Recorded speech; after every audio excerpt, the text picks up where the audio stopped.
என் அன்பு குழந்தையே, சந்தோஷமாகத்தான் வாழ்ந்து கொண்டிருந்தாய். எது இருக்கின்றதோ இல்லையோ, உன்னிடத்தில் ஒரு விதமான நிம்மதி இருந்தது. எந்த கவலையும் இல்லாமல், எந்த கஷ்டமும் இல்லாமல் சந்தோஷமாகத்தானே வாழ்ந்து கொண்டிருந்தாய்.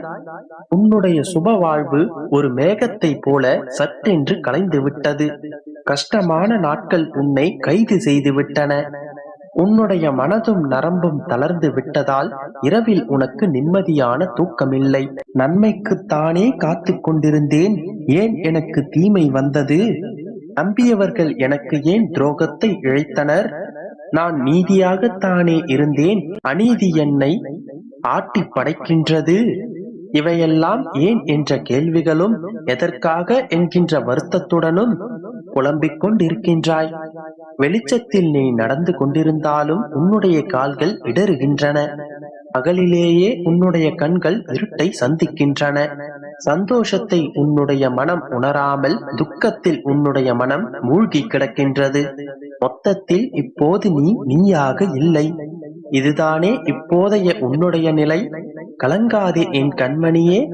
உன் மீது மட்டுமல்ல, உன்னுடைய வாழ்க்கையின் மீதும் உனக்கு நம்பிக்கை வேண்டும். உன்னுடைய எதிர்காலத்தின் மீதும் உனக்கு முழு நம்பிக்கை வேண்டும். இப்போது இருக்கும் நிலையில் உனக்கு எல்லாமே எதிராக தோன்றினாலும் கவலைப்பட ஒன்றுமில்லை. இது உலகத்தின் இயல்பு. எதற்கும் ஒரு முடிவுண்டு. எதுவுமே நிரந்தரமில்லை என்கின்ற போது உன்னுடைய கவலைகளும் கஷ்டங்களும் மட்டும் நிரந்தரமாக நின்று விடுமா?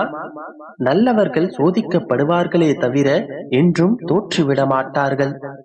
கெட்டவர்கள் ஜெயித்துக் கொண்டே இருப்பதை போன்று தோன்றினாலும் ஒரு காலகட்டத்தில் அவர்கள் விதைத்ததை அவர்கள் அறுவடை செய்தே ஆக வேண்டும். இன்று வரை நீ நீட்டித்த பொறுமையை கைக்கொள். கஷ்டத்தை சகித்து வாழ். பொறுமையாக காத்திரு. விரைவில் உன்னை நான் இந்த துன்பங்களிலிருந்து மீட்டெடுப்பேன். எதை செய்தாலும் தைரியமாக செய்து வா.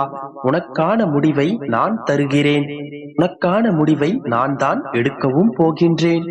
உன்னுள் தீயை மூட்ட நான் இங்கு இல்லை. உன்னுள் இருக்கும் தீயை நீயே காண வேண்டும் என்பதற்காகவே நான் இங்கு இருக்கின்றேன். என்னை தேடி நீ எங்கும் அலைய தேவையில்லை. உன்னுள் இருக்கும் என்னை நீ அறிந்து கொள்வதற்காகவே நான் உன்னை தேடி வருகின்றேன். உட்புறமாக சற்று திரும்பிப்பார். உன்னுடைய ஆத்மாவாகவே நான் இருப்பேன். சர்வமும் நானே. இழந்துவிட்டேன் என்று ஒருபோதும் கலங்கிக் கொண்டிருக்காதே. இழப்பிலிருந்து படிப்பினையை கற்றுக்கொள். எழுந்து தைரியமாக நில். உன்னால் முடியும். உன்னால் மட்டுமே முடியும். நிச்சயமாக சர்க்கல்களிலிருந்து மீண்ட நீ சாதிக்கப் போகின்றாய். உன்னை இகழ்ந்தவர்களும், உன்னை கைவிட்டவர்களும், உன்னை தடுத்து கதவினை சாற்றிக் கொண்டவர்களும் உன்னை பார்த்து பிரமிக்கத்தான் போகிறார்கள். அதுவரை நான் உனக்காக சிறிதும் அயராமல் உழைக்கப் போகின்றேன். நீ எதிர்பார்த்த நிம்மதியான அந்த வாழ்க்கையை நீ நிச்சயமாக பெறுவாய். அதுவரை நான் அசரப்போவதில்லை. உன்னுடைய வாழ்க்கையை நான் நிச்சயமாக யாருக்காகவும் விட்டுக் கொடுக்கவும் போவதில்லை. உன்னுடைய வாழ்க்கை உனக்கானது. அதனை நிச்சயமாக உன் கைகளில் நான் சேர்ப்பேன். இதற்கான முழு பொறுப்பையும் உன்னுடைய அப்பா நான் ஏற்றுக்கொள்கிறேன். நீ இழந்ததை விட அதிகமாகவே பெறப்போகின்றாய். அதற்காக தயாராக இரு. உன்னை தொடரும் துன்பங்கள், துயரங்கள் அனைத்தும் இன்றோடு விலகிவிடும். நாளை விடியும் விடியல் உனக்கானதாக அமையட்டும். உன்னுடைய கவலைகள் அனைத்திற்கும் இன்றே முற்றுப்புள்ளி வைத்துவிட்டு நாளைய விடியலை சுகமாக தொடங்கு. உன்னுடைய கவலைகள் அனைத்தையும் இன்றே என்னுடைய பாதங்களில் சமர்ப்பித்துவிடு. அனைத்து துன்பங்களையும் என்னுடைய பாதங்களில் சமர்ப்பித்துவிட்டு நாளைய விடியலில் சந்தோஷமாகவும் நிம்மதியாகவும் உன்னுடைய வாழ்க்கையினை நீ தொடங்கு. நாளை முதலே என்னுடைய வாழ்க்கையில் நல்லதே நடக்கும் என்கின்ற நம்பிக்கையோடே தொடங்கு. இனி ஒவ்வொரு நாளும் உனக்கு சுகமானதாகவே கழியும். நாளை முதலே சுகமான வாழ்க்கையை நீ பெறப்போகின்றாய். இனி நான் எதனையும் எதிர்த்து நிற்பேன் என்கின்ற தைரியமான மனநிலையே உன்னுடைய வாழ்க்கையில் உன்னை உயர்த்தும். உள்ளத்தில் என்னால் முடியும் என்கின்ற நம்பிக்கையோடு இருப்பவனுக்கு இந்த உலகத்தில் முடியாது என்று ஒன்றும் கிடையாது. அதனால் தான் ஒவ்வொரு முறையும் கூறுகிறேன், நம்பிக்கையோடு இரு, நல்லதே நடக்கும். அன்பின் பிரியமே, நீ என்ன நினைத்துக் கொண்டிருக்கிறாய் என்று எனக்குத் தெரியும். சொல்லவா? கேள்.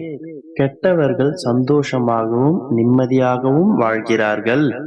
நான் யாருக்கும் எந்த தீங்கும் செய்யாமல் எல்லோரும் நன்றாக இருக்க வேண்டும் என்று பிறருக்கு நன்மை செய்து வருகிறேன்.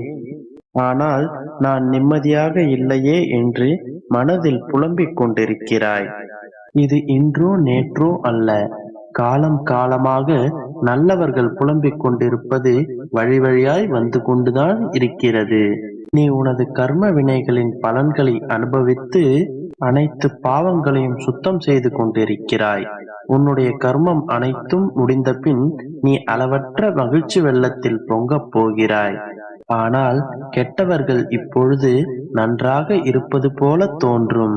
அவர்களுடைய கர்ம காலங்கள் மோசமானதாகவும் கோரமானதாகவும் அமையும்.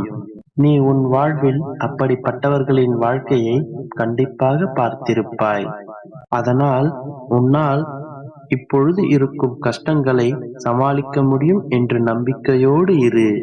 அதனால் சோர்ந்து போகாதே, நீ திறம்பட செய்வாய். உன்னுடைய துன்பங்கள் எல்லாம் முடிவுறும். உன் வாழ்வில் அனைத்து துன்பங்களும் நீங்கி மகிழ்ச்சியான வாழ்க்கையை வாழப்போகிறாய். உனது துயரங்கள் பெரிதாக இல்லை என் கண்மணியே, விரைவில் நீங்கிவிடும். உனது வேதனைகள் ஒரு நாள் நிச்சயமாக மறையும். அப்பொழுது நீ என்னை நினைத்து பார்ப்பாய். என் தங்கமே, கஷ்டங்களை நினைத்து ஒதுங்கிச் செல்லாதே. அப்பா என்னுடன் இருக்கின்றார், அதனால் எனக்கு எவ்வித பயமும் இல்லை என்று தைரியமாக கடந்து செல். அது உனக்கு வெற்றியை மட்டுமே தேடித்தரும். அதன் பிறகு வெற்றி பெற்றுவிட்டு சந்தோஷமாக துள்ளி குதித்து உன் அப்பாவிடம் ஓடி வருவாய். என் செல்லமே, உனக்கான நல்ல காலம் ஆரம்பமாகிவிட்டது. இனி உன் வாழ்க்கை வசந்த காலமாக மாறப்போகிறது. உனது உற்றார் உறவினர்களுடன் நீ சந்தோஷமாக வாழப்போகிறாய். உனது உற்றார் உறவினர்களுடன் சந்தோஷமாக இன்றே என்னை பார்க்கவா, நான் உன்னை வர வைப்பேன். என் தங்கமே, இனி சந்தோஷம், புன்னகை இதை மட்டுமே காணப்போகிறாய். இது உன்னுடைய அப்பாவின் வாக்கு, சத்திய வாக்கு. நீ என்றும் சந்தோஷமாக இருப்பாய். என் ஆசீர்வாதம் உனக்கு எப்பொழுதும் உண்டு. எந்த ஒரு காரியத்திலும் உனக்கு வெற்றியே கிடைக்கும். நான் உன்னை ஆசீர்வதிக்கிறேன்.